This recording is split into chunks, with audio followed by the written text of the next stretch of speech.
Hello, and welcome to Conversations with Dr. Stephen Greer. This is Dr. Greer, and I'm joined today with Lindy Tucker. And I'd like to thank the people at the World Puja Network for hosting us every 2 weeks on this program. And we have a worldwide people listening about what the Center for the Study of Extraterrestrial Intelligence is doing, and the OrionProject.org on the new energy research, and also, of course, DisclosureProject.org. So I would like to introduce Lindy Tucker as our guest today. She is an amazing woman who's been involved in the ET issue for many decades, and in fact I've met her in the very early days of forming CSETI.org. And as you all know, CSETI was formed in 1990, and I believe I met Lindy Tucker in 1991, and she had an encounter, which she's going to be sharing with you, that resulted in the recording of, as many of you have heard, these very interesting electromagnetic sort of beeping tones, which has been a recurring theme, which we're going to go into and drill really deep on today. So without much further ado, I'd like to welcome Lindy Tucker to the show. Thank you for being here. Well, hi, Stephen. And yes, we do go back 20 years now. Yeah, 20 years that we met, and even that had a whole series of mysterious connections that you were reminding me of just before we went on the air. So why don't you start with that and you know how we met and the circumstances. Oh, yeah. Well, that was there was a MUFON conference in Chicago in 1991, and you were there. I was there. Colin Andrews was there presenting with his tones from the crop circles, and we all decided to get together and share our research. And so we met in the lobby Sunday morning for 2 hours, and everybody was bringing us bagels and orange juice while we took notes and, got our research followed. And then everybody went their way. And a couple of days later, I called you at your home here in Asheville. By the way, I'm living in Asheville now. Right. North Carolina, she's saying, yeah. Yes. And I called you just to reintroduce myself to you as I normally do. And you had a really interesting story to tell me because you had heard the beeping sounds just a couple of days before up in Chicago. And you told me that when you got home, you were sitting at your kitchen table with Emily, your wife, here in Asheville because you lived here at the time. And the beeping sounds came in an open window, went around you and Emily and the table, and went back out the window again. Absolutely, and I remember that clear as a bell. We were at our big house in Biltmore Forest next to the Biltmore Estate, and there was very clearly a tonality, a beeping tones that came in and literally circumambulated us. I'm pretty sure in a counterclockwise direction. That was clear as a bell that both my wife and I heard, and we had just been talking, of course, with Lindy Tucker about the tones that she had recorded in Canada back, I believe, in the 70s or 80s. We'll get into that in a moment.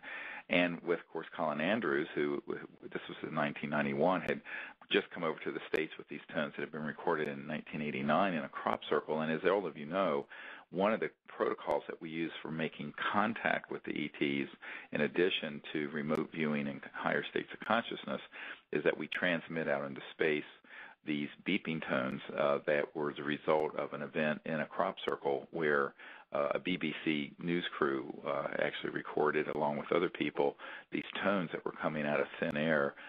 And along with it were a lot of electromagnetic anomalies, in fact, so much so that I think the beta cams that the BBC were using suffered some $70,000 in damage to the cameras. But that Pat Delgado was actually at one point almost being pulled like in an anti-gravity sort of field, a vortex of energy, and that this was clearly an anomalous event that was quite remarkable, and this has continued to this day. And we're going to really focus on tonality. And of course, those of you who know about the pujas and Sanskrit and mantras know that tonality is key. That tonality and sound precedes form and light and matter, and that the cosmology that we've been writing about for the last 20 years or so heavily involves, these concepts and the concepts of tonality and how that has a connection to interstellar technologies and consciousness. So this is all going to be brought together. I think there'll be some dots connected for everyone. So that's what we'll be focusing on during this next hour. Well, I thought that was fabulous when you told me that it seems to be aware not only of, who you are and where you are, but what you're doing. And so for you to be included immediately into the beeping sounds, I thought was a sign for me. And if you remember, while we were discussing that, your daughter Carmel was running down the stairs saying, "Daddy, Daddy, there's this huge UFO over the house." Right. And we both started laughing. We were engaged in the conversation, and we didn't bother to go look out the window. You know that type of thing happens, and I know that type of thing happens. So we were more or less just in agreement that whatever we were discussing and whatever we would be doing together was going to be important. Right. And this was the way this is how the ETs do these kind of affirmations or confirmations when people are being connected on to something that's true and critical and essential to understanding transdimensional sciences faster than sciences, and also understanding the multiplicity of ways in which civilizations make contact with humans. And this is what's really important about this, is that it's not just a sound like you would hear from a truck backing up or something. There is a conveyance of, you're having contact, and there's actually an association in consciousness. And behind the tone is an intelligence coming from these interstellar civilizations. And it's really, really amazing that this did happen right after I met Colin Andrews and got the tones to use in our research, and Lindy Tucker. Lindy, why don't you tell people about how the tones that you have, the experience you had, because it's such an amazing encounter that happened, and I can't remember the dates. It seems like it was back in the 70s or 80s. 35 years ago. Yeah. Why don't you share that? It's an amazing account of your contact. Well, they were actually contacts, and in the beginning I wasn't sure what was happening to me. I felt normal, but I lived out in a very remote area of southern Ontario at the time. The town was called Orton, right, Ontario, and it was where the headwaters of the Seed River started, and the headwaters of southern Ontario were all in that area, which is something that is important because of the crop circles that appeared later. But 1975, I just had a normal life. I was upstairs reading a book and got a very strong impression that if I got dressed, put my coat on, went outside, that I would see something. And so this was March 3rd, 1975. And, it was such a peculiar feeling. I put the book down, went outside, and looked out the back door, and there were 3 really brilliant lights just hanging off the horizon, and sort of mesmerized. I looked at them and couldn't figure out what they were. I called to, my husband and neighbor at the time. They were upstairs. They came out, and we were watching them for several minutes and couldn't figure out what they were. And they all were joined together into one and blinked out. Okay, I just sort of scratched my head, went in, forgot about it. But a week later, I was washing dishes, and I got that strange feeling again that there was something out there. Right. And I had to go out the back door and look, and this time there were 5 of them. And that was the beginning of the contact, and I always knew when they were coming, and even hours ahead.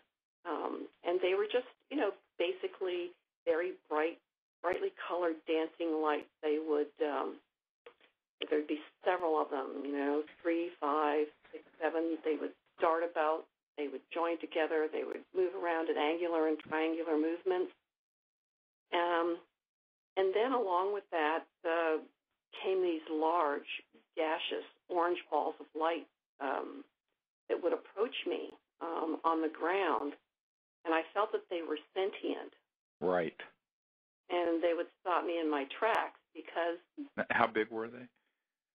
Well, I'd say about the size of a beach ball, maybe a little larger, within a 3-foot diameter. Right. And then there was, we had sort of like these filaments of air, what do you call it, like spider webs that would come down and just hang off the trees. But after that... How close did these spheres get to you? I mean, how far away were they? I would say that they never came any closer than probably 40 or 50 feet. Okay. And I wouldn't approach them. They would stop me dead in my tracks. Frankly, I respected it, whatever it was. Right. But about after 2 months of these sightings, a strange beeping sound started happening out in the woods behind our home. And it was very piercing, very loud, very metallic. It sort of reminded me of the sonar from a submarine. Right. You have that high-pitched rotational quality to it. And I didn't know what to make of it. It had me confused. I felt that, somebody was way back in the woods with some, a type of electronic equipment, maybe a ham radio operator or something, and just never could place it. And so I told my neighbors about it, and they're going, well, Lindy's seeing lights now. She's hearing sounds, and they were making fun of me. And I said, well, the next time I hear it, I'm going to call you. So one night we were, my neighbors and I and my husband were sitting out in front of the garden, and it was a beautiful spring evening. It was actually, I remember it very well. It was May 19th, 1975, which, the whole atmosphere, there was electricity in the air. The dogs were barking, the chickens were barking, the roosters were crowing, and you could hear the cows bawling for miles. It was really an excitement in the air. Right. And,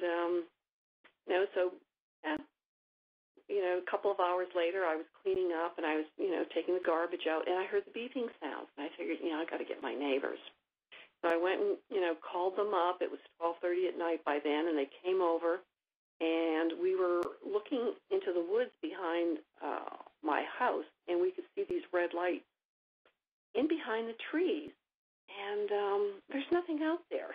There's nothing for miles. And so we were, do you see those red lights? Yeah, I see those red lights. And then one of them rose directly out of the woods, stopped a little above the tree line, and started to, it made a 90-degree angle turn, and it started to come towards us in an arc. And I decided to go get a quicker look at it because the spotlights from the house were on, and I didn't want my shadow cast, but I ran in front of a shed we had, and I got a good look at it as it came over us. And it was a metallic craft, about 30 feet across, and I'd say probably had about a 12-foot dome on top, and it was lit. It was a soft white light. But what really got me was you could see the rotating red light going around the rim of this craft. Right. I've seen exactly that. Right. Counterclockwise, and I could count the lights. There was like 3 and 2 and 3 and 2, and I went, okay, I'm getting out of here. And went back to my neighbors, and they were all paralyzed too. And it was sort of like the movie Close Encounters of the Third Kind. Our knees were wobbling, and we were all excited. And but as we became fearful of it, it moved off. It changed direction and went off to the north. Right. So that was where I put the sound and the craft together. That right. Sure. So the thing is that when you made the recording? No, actually, the beeping sounds continued throughout the summer and even into the next year, but it was not always, wasn't always there. And the nights that it did happen were quite unusual. The sound was so loud that you could hear it with the doors and the windows closed, even up to probably a quarter of a mile away, maybe half a mile away. Right. And so I started making some inquiries. I reported my contact to MUFON Canada, and they brought a biologist out, and I contacted Chris Burton, who was professor of astronomy out at York University, and he said, well, I didn't have a tape recorder, but he said, well, next time you hear it, I'll come out with my tape recorder. So him and his wife, I called them one night. They came over. We checked his tape recorder in the house. They brought over a flashlight and some matches and a candle. And I said, what have you got those for? And they said, well, these kind of things, sometimes they knock out the power on the tape recorder. And I thought, well, okay. So we head out there, and we got within, I'd say, a couple hundred feet of the source of the sound, and he couldn't record it for the life of him. The machine jammed. We were frustrated. We're out there with the matches and the candle and couldn't figure out what was happening. So we moved further away, closer back to the house, and we were able to get a short recording, a minute and a half of it, actually. And I have the original recording here with me. Now, mind you, it's 35 years old. It's on cassette tape, but I'm going to have some better copies of this soon. I could actually play this. Yeah, we'll do that in a moment. I wanted to ask you a couple other things. Now, when you'd hear this one time, you heard them, and then you saw the red lights in the woods, and then this craft moved overhead. These other times, was there anything visible when you would hear the tones, or there was nothing visible? No, there was nothing visible. Okay. However, there were electromagnetic effects. Yes. What were those? And when you encountered the sound, your heart would start racing. At least with me, it would. Other people wanted to go near it and follow me out into the woods. Others would just go back in the house. They couldn't stand the sound. But you would become energized moving towards the sound. You would not only hear it, but you would sort of feel it in your chest, like your bones. It was like your solar plexus. It would go right through you. The sound was very piercing. Right.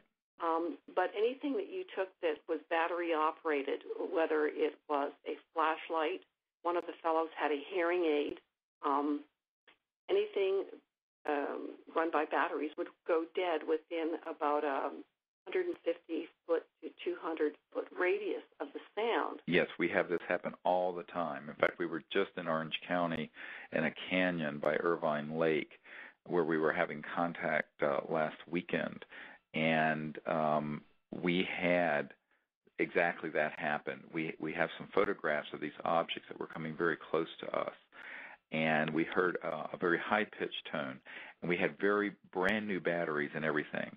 Our detectors, our magnetometers, the cameras, the video with the night scope, everything died. The detector I had just had brand-new batteries put in it, had only been on a few minutes, and they were completely dead. And this is a phenomenon that's been reported all over the world, and it has to do with an area of physics where you're dealing with an electromagnetic field that is sub-zero in the sense that it's beyond the crossing point of light, and it actually has this electromagnetic effect where it does cause this effect. And, of course, anyone who's studied this, many people who have been driving close to one of these objects will suddenly have their car just stop and or slow down and then start back up again. And in fact, in Joshua Tree, and we're going to be actually in Joshua Tree again in November, but the first year we went to Joshua Tree National Park, which is this 800,000-acre park up in the high desert of California, we had about a 200-foot diameter disc that came straight down out of the zenith of the sky and went into and merged into the earth transdimensionally. But everyone saw this. It was quite visible. And it was sort of a teal blue color. It was beautiful, not quite solid. It was at the edge of fully materializing into linear space-time. So it was almost like a plasma-like effect, but it looked like a flat on the bottom. It looked like a Hershey's Kiss, actually. Came up to sort of a dome, and then with this trailing, scintillating light as it went straight down. It didn't come down at an angle. It came straight down and went into the earth, and that's when the ET showed us their underground facility up in this huge national park that now we go to every year. Well, when that happened, just seconds before that happened, I was driving a car out of this one canyon up to that area because I was intuitively being guided to move to another spot. In fact, I was told to by contact and sort of a telepathic contact with the ETs. And what happened is that the dashboard, and I had one of my daughters in the back seat, and Sherry was beside me. This was back in 1996. And just before this sighting and just before this craft virtually landed 2,000 feet in front of us and went into the earth, all the lights and all the car, it's like if you had all your lights on a car on a dimmer switch where you could turn it down and then turn it back up. That's what they did. They went like that. And I turned to everyone in the car and I said, there's a craft about to materialize very nearby. And then right after those words left my mouth, this object came straight into the earth. And so this effect with the batteries, I'm so glad you bring this up, because this is a true phenomenon that our contact team, the CE5 initiative, which is the Close Encounters of the Fifth Kind initiative, where we've gone all over the world to invite these ETs to connect with us for the purposes of universal peace and sort of an exchange between our people and these other civilizations. We have had this happen literally thousands of times. I'm not exaggerating when I say thousands of times that we've had this sort of electromagnetic effect, and it just happened a couple weeks ago at this canyon up in Irvine, California. And it's really quite an amazing thing to see when it happens, because you're thinking, what is wrong with my equipment?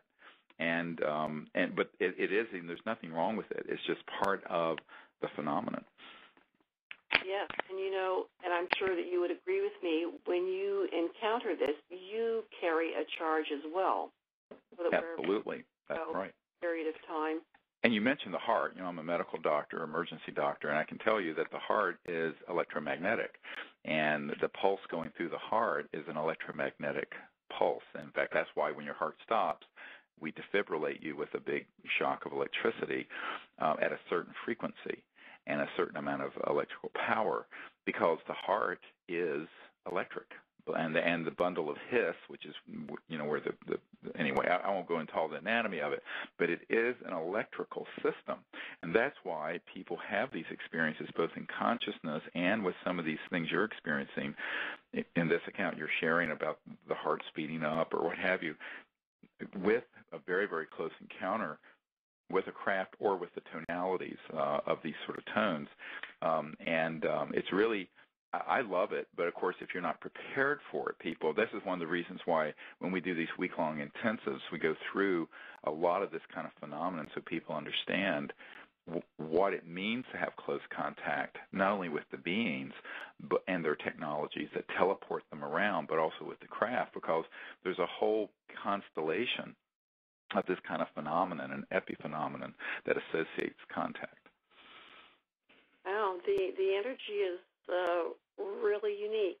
When I would come away from listening to the beeping sounds and being very close to it, and I would also like to mention that my cats were fascinated with the sound, and they often used to beat me down to the bush, and they'd be sitting on the fence post facing just in awe as well. Right, absolutely. And the animals, and I love what you shared about when the sighting started and you were sitting out and all the animals in the area.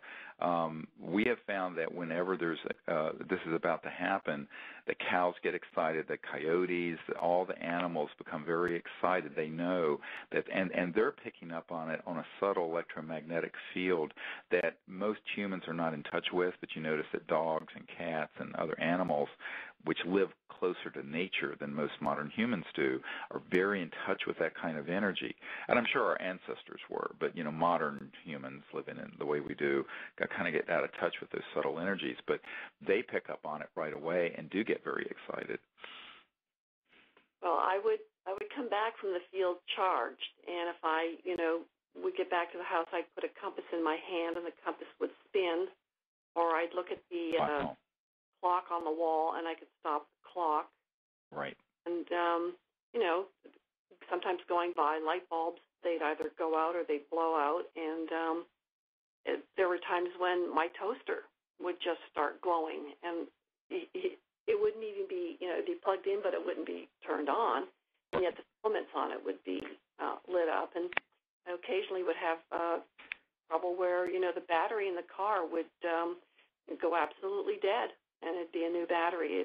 There were periods of time that I had some really unusual phenomena happen, but it was off and on for a couple of years there, and eventually we moved out of the area. And, I basically didn't talk about my experiences much because I got some very strange looks.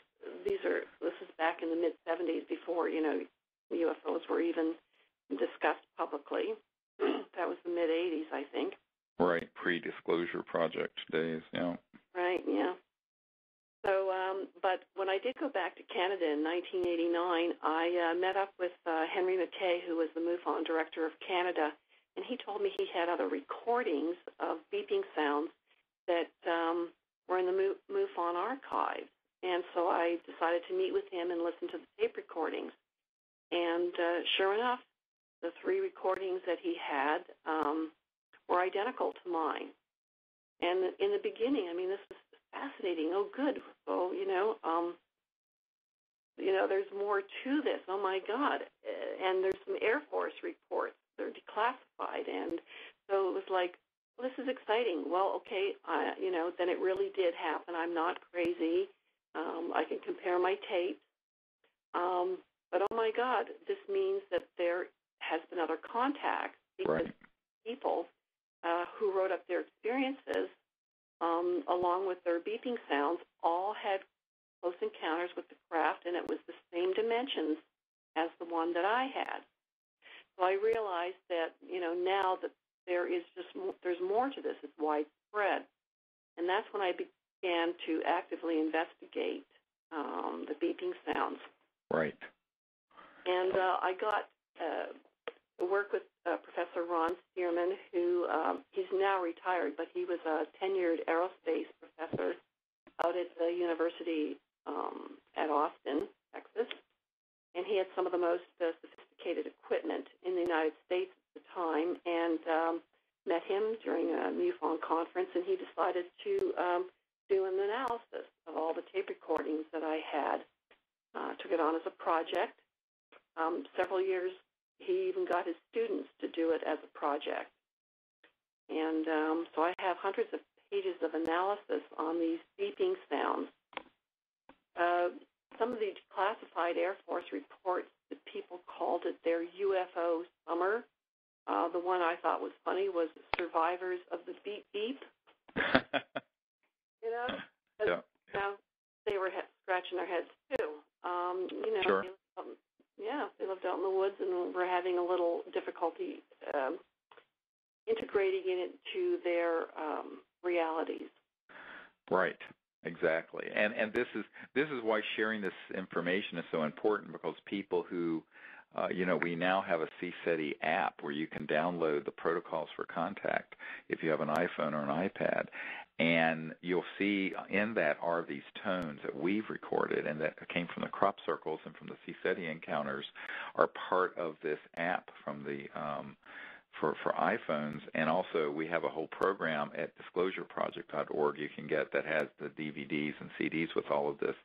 And what people find is that when they begin to use the meditation with these tones and all the protocols, that many times they'll have encounters and they'll begin to have these tones appear in their bedroom, in their house, they'll be out in the field, and they'll hear these tones, sometimes in association with the sighting of an ET vehicle, and other times not, where it'll just be in thin air, and there's nothing there. You don't see a thing, but the tonality is there, which is something we'll talk about in a moment.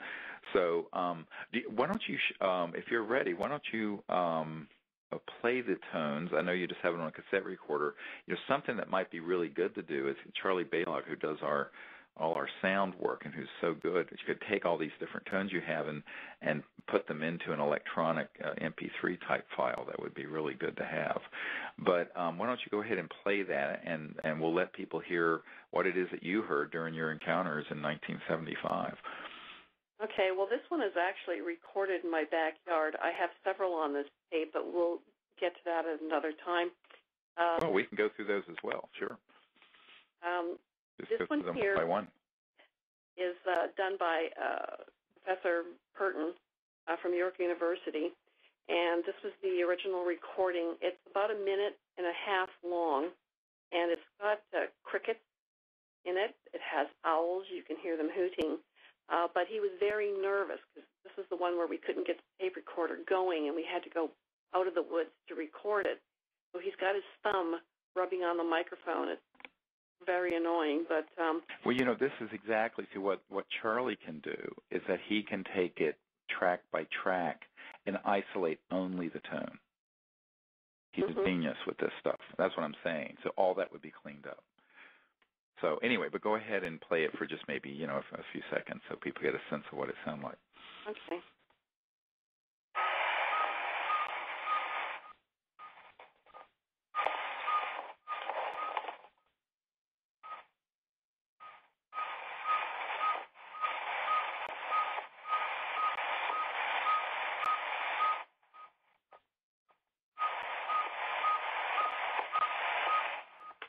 I'm going to stop there. I don't know how well that's going to come out. No, I heard it very well, and that's excellent. These beeping sounds were heard all through the Puget Sound area in the 60s. They only happened for about 30 years, and it's been quiet now for 20 years. I have been on top of all the research.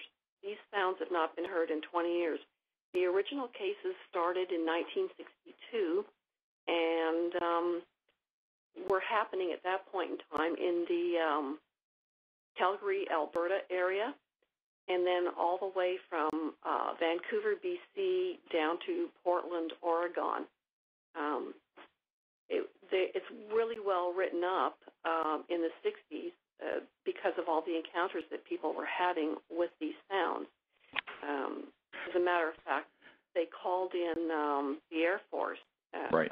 And the content report was written up. They sent some investigators out, and they did hear the tones, and they were unable to record them, but they were sort of following them through the woods, and they were always way ahead of them, and they could just never catch up. Well, I think what has happened, actually, just as a point of correction, is that tones very similar to those, for example, we have heard, and not always are they recorded. So I don't think that it's that they haven't occurred. They just may not have been as clear at getting recordings. And sometimes they vary. There'll be different tonality, but it's the same kind of phenomenon, such as we had at Mount Shasta just a few years ago, and I think it was 2006 or something. And actually at the disclosureproject.org, there's a CD that has these tones from a CSETI encounter. And what happened during that encounter, and this is a very important thing to understand from the point of view of, we're talking to an audience who understands the Vedas and the cities and Sanskrit, that these tones, when we were in Circle out in the National Forest at Mount Shasta, and we're going to be going back there for a week at the end of August for those of you who want to join us,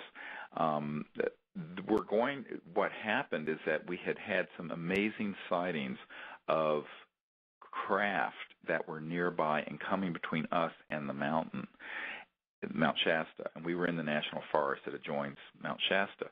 And suddenly, I was leading a meditation where we were going into cosmic awareness and inviting the ETs to come for universal peace. And it was totally silent. Suddenly, a tone emerged from with just the space around us.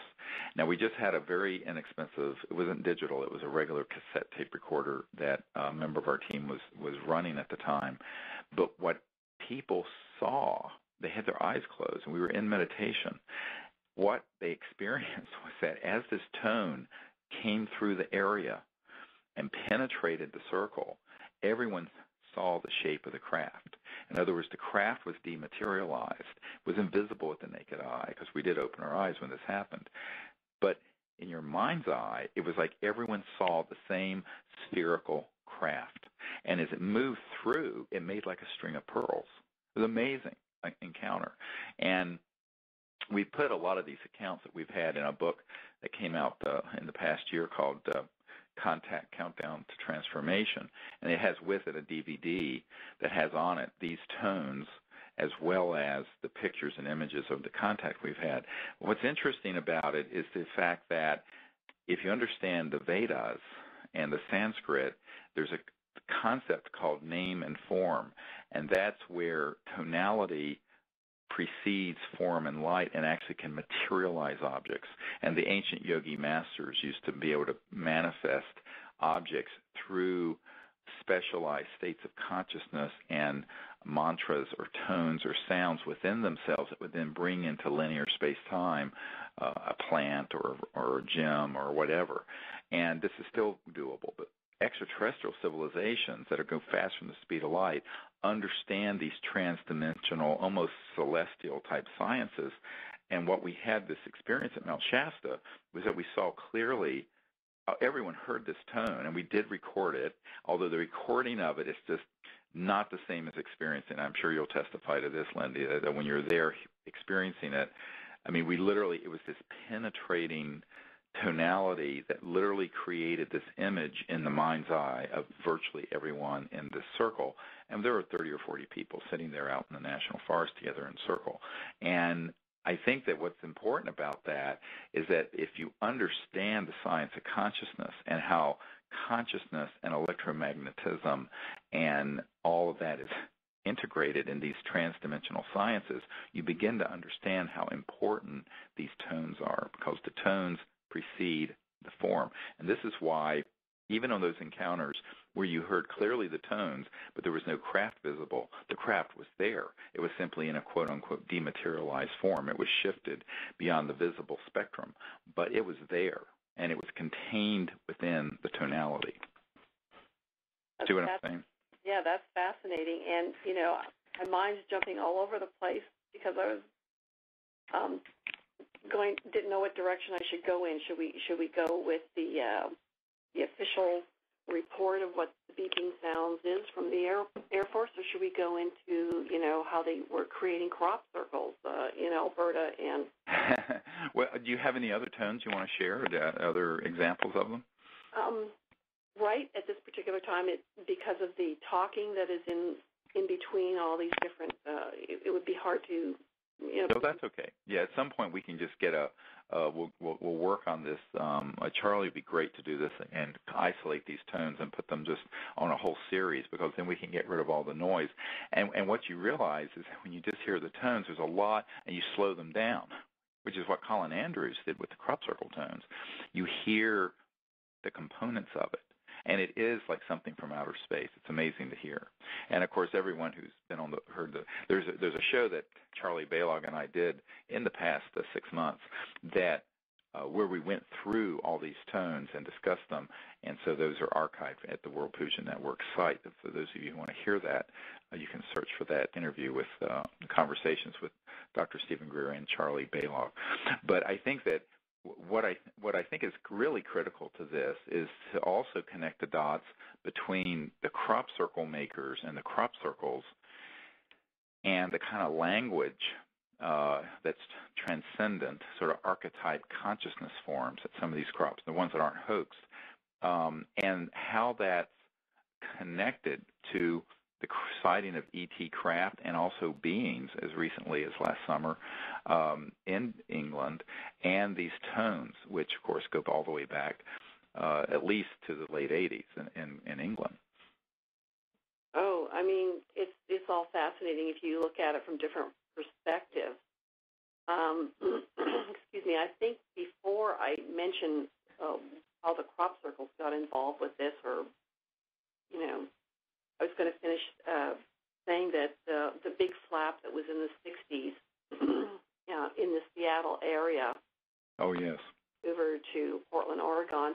It was even mentioned in Look magazine that there were so many people lining up to hear the beeps in their cars at night that if there was somebody selling beep-beep dolls at a roadside stand, Oh, God. they would Only in America. really. I mean, I'd like to get a copy of that magazine. But, the Air Force basically said it was a saw-wet owl.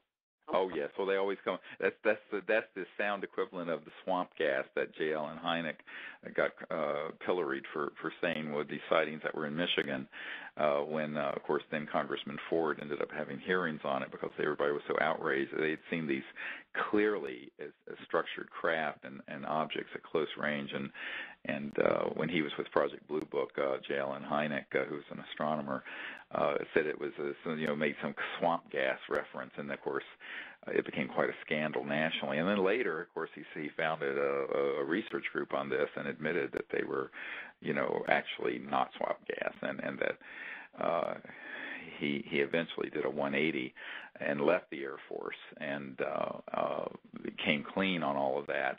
So, you expect this is what the governments do when they don't want a secret out, is that they concoct these. It's sort of like what Gaddafi is saying now, and his sons about, there are no protests in Libya. And meanwhile, you see, video camera of, but it's like, how do you know they're lying? Their lips are moving. So, I mean, it is what you find with, a lot of government and political people is that, if their lips are moving, they're lying. I mean, it's just that simple. I have to laugh because recently I was interviewed by somebody who said, well, the CIA director denied he had a meeting on this subject with you. And, of course, I have a letter from them about it. And so, it's like, and he says, well, how could he say that? I said, politicians lie. Just remember, government people lie when they were trying to cover up something. So I'm not surprised the Air Force would concoct an absurd cover story for these things that are clearly not an owl hooting. Yes, well, people were sitting up in trees with guns, and they were concerned about, the livestock and everything, so they wanted to put the whole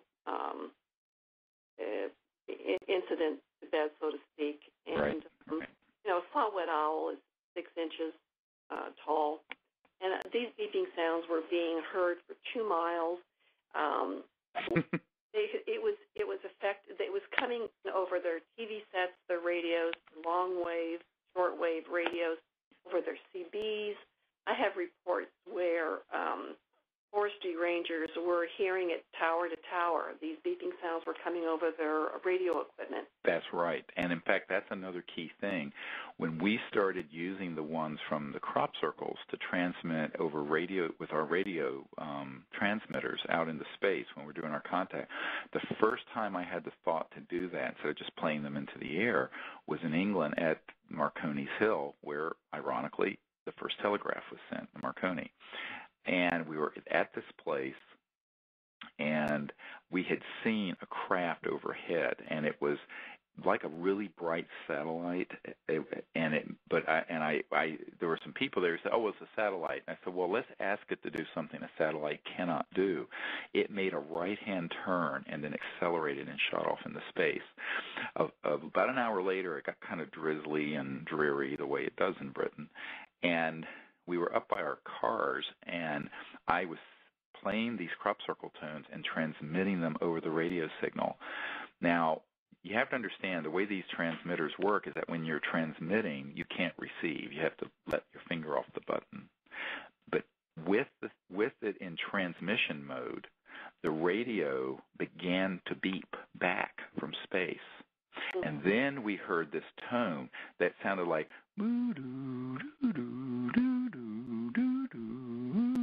that was omnidirectional all around us in the air with this mist up on top of Marconi Hill. And it was this penetrating tone. So this is part of how these tones come into the circle. And this is, everyone thinks contact just happens in sort of this kind of one-dimensional way. You see a materialized spacecraft like in a science fiction movie, but it's actually so much more interesting and elegant and nuanced and fascinating, frankly, than the sort of the caricatures that you think of when you think of the subject. And behind it is the intelligence of the people. I mean, I have to always point out to people that these are being sent and are originating from an intelligence. and from civilizations that are highly developed and highly conscious, and obviously understand sciences that are transdimensional because they have to go faster than the speed of light. But when they step down and transform into linear space-time, you get all this phenomenon where you can have electromagnetic events. Like last year we were at Boca Grande Island on the Gulf of Mexico, and a man who one night was too tired to come out, he stayed in his room, and we were out on the beach having contact and amazing photographs. He asked the ETs to come into his room, and he'd learned these protocols, the CSETI protocols, and this brilliant blue sphere about a foot in diameter materialized in the room, and he asked the ETs, look, if you can appear, do something. So they did this, and then they went over to the microwave oven, turned it on, and put it in a certain sequence. And he actually couldn't get it he had to unplug it, the microwave. So these electromagnetic, and the lights in the room were dimming and doing all kinds of strange things.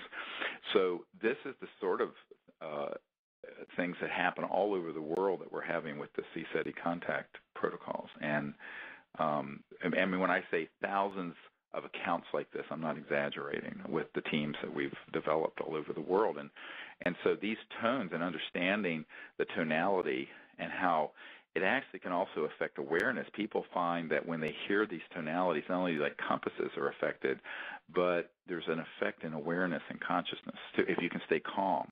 It's a very powerful sort of cosmic mantra. Yes, it's humbling, and it's endearing. I mean, I feel, because over the years I've had these type of contacts happen to me, and I've moved quite a bit, and it never fails to amaze me how they can approach you in some sort of a subconscious type of encounter. Before I forget, I was going to just mention that some of the earliest crop circles in North America happened within a 50 to 75-mile radius of where these beeping sounds were reported and recorded, which is where my work with Colin Andrews comes in, because right after we all met, he started sending me everything that he had of all the crop circles in North America. And so I had an atlas of the U.S. and Canada, and I had put down all the locations of the beeping sounds, all the cases that I had collected up until that time, and he gave me the locations of the crop circles that had happened. Right. And I was just absolutely fascinated to find that, they're all basically in the same locations. And so I have a, good impression that those two are connected. Right, and there's an epicenter of them also, where the tones were, and the crop circles appeared in England, that also have a concentrated area.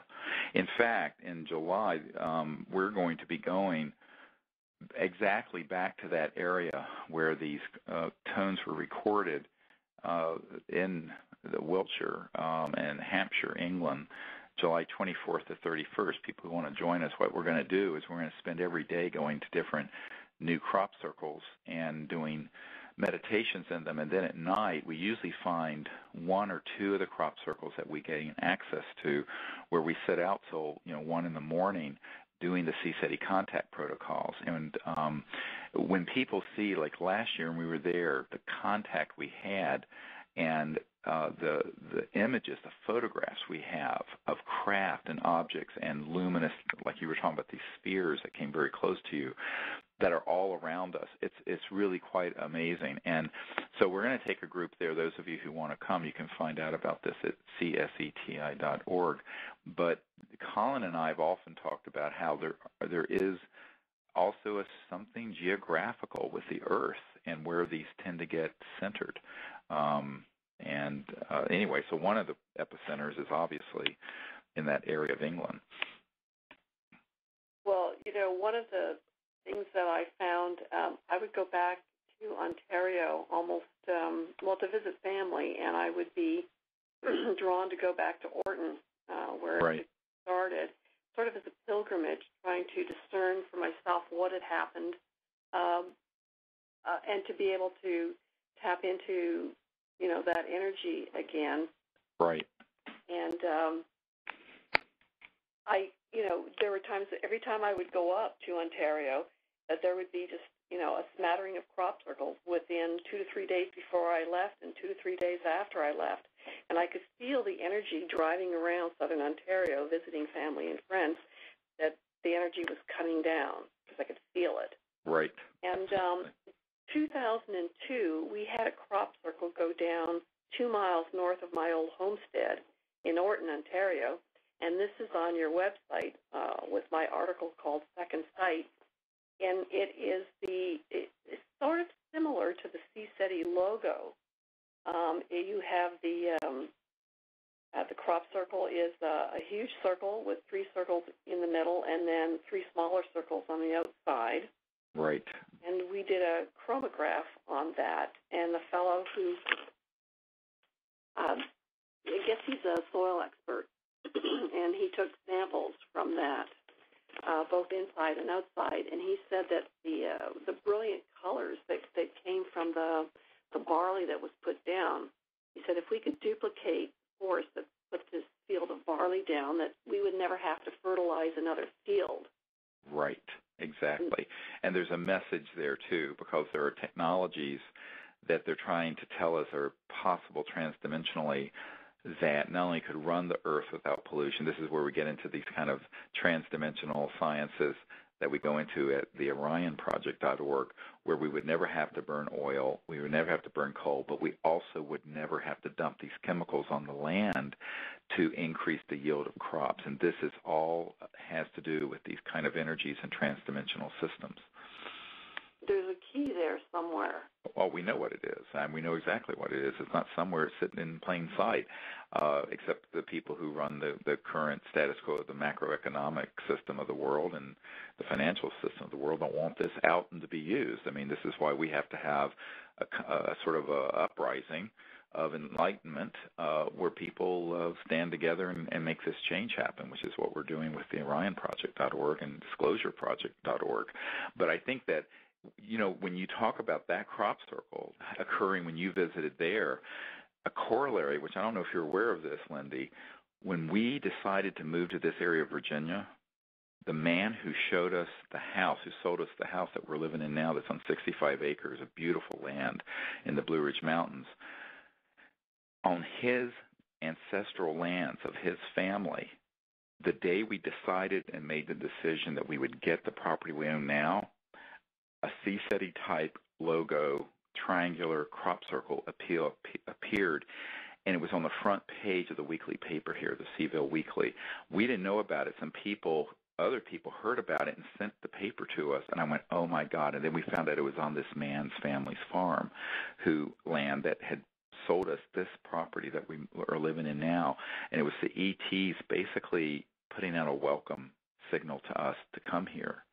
And this kind of phenomenon and interaction is so real. It's not like, you can't make this stuff up. And if you go to our site, you'll see this Charlottesville, Virginia crop circle, which is a variation on a theme of the CSETI logo, which is 3 circles connected by lines, which, by the way, happened when I was with Colin Andrews that year in 92. We went up on Woodborough Hill and we visualized that shape. And we contacted the ETs and asked them to put it in a field if they could. And we do it politely. It's not like we're demanding it. The next morning, a farmer found exactly that shape. And if you go to CSETI.org, you'll see these pictures. And one of them is our main logo is this triangle, but it was a variation on that theme that appeared in the field here in Charlottesville, and of course near your old homestead of Orton when you visited there, and of course in England where the crop circle, the original CSETI logo appeared. These things are connected. Not only the sacred geometry of these triangular and tetrahedral shapes, if you put them in the 3-dimension, but the energy form and the tonality, which manifests the form. And then that brings into it this whole concept of conscious technologies and the science of consciousness. The mantra that I'm teaching is actually a tonality that makes a triangle, if you think it in the proper tonality. And that's also at disclosureproject.org. There's a CD that has this instruction program for remote viewing and meditation. So what I tell people is that these things are all connected. These are the dots we're trying to connect in this short hour we have together. But it's very important for people to understand because this spans decades of experiences, yours, mine, Colin Andrews, and many, many other people. In fact, we just did a Puja, which is a Sanskrit ceremony in the center of Joshua Tree National Park in November. And we had never done one at night out there in the park. And we were sitting there, and we had our whole group there. And right, exactly. We did the puja, then we sat and did the mantra meditation, which is this tonality, this mantra that has 3 tones to it. I would say it, but you're not supposed to say it verbally. You're supposed to think it. So then we had a break later, and exactly where the puja set had been, we heard exactly the tones that were recorded from the crop circle in 1989, 21 years earlier in England. It was exactly those tones, and a whole group of, unfortunately, we didn't have any audio recording devices with us where we were standing, but we heard it clear as a bell more than once, and you know that this is not a coincidence. Mm-hmm. And it's very personal when you hear that. It's your own word, Yeah, and they're saying we are here, we're with you, and it's really quite exciting to behold. And just as a reminder to folks, we are going to be in Crestone, Colorado. There's an 8,000-foot high valley where we go every year that has all the ashrams and the Tibetan stupa that the Dalai Lama had Ambassador George of Canada, who's a friend of ours, build. And we're going to be there from in late June of this year in Crestone, and we're also then after that in July, as I mentioned, going to be in the crop circles July 24th to the 31st in the Wiltshire, Hampshire area where all these crop circles and tones have occurred. And so these are Ambassador to the Universe training. Those of you who want to come, you can find out about them at CSETI.org. And it's really exciting to make all these connections. And what I hope we can do, Lindy, is get all these various tones from spanning these decades and put them onto one master disc. I think that if you can get those to Charlie, he has the equipment so that we can isolate the tones from all the racket and noise and scratching of the speaker and all that stuff, which I think would be a very interesting study to have because you'd have pure digital comparisons of all these different tones from different places over different spans of decades. Mm-hmm. I think it would be also interesting for the 3 of us to be out in the field with all the information and all the work that we've done just to see what happens. Well, we've just been able to scratch the surface. We're about out of time, so I don't know if there's one last thing you'd like to share, Lindy, before we have to go. Well, it just reminded me of when you and Colin were over there for that first meditation where you got your CSETI logo. I was unable to go that year, and I had prayed for a sign that I was, involved with that whole thing.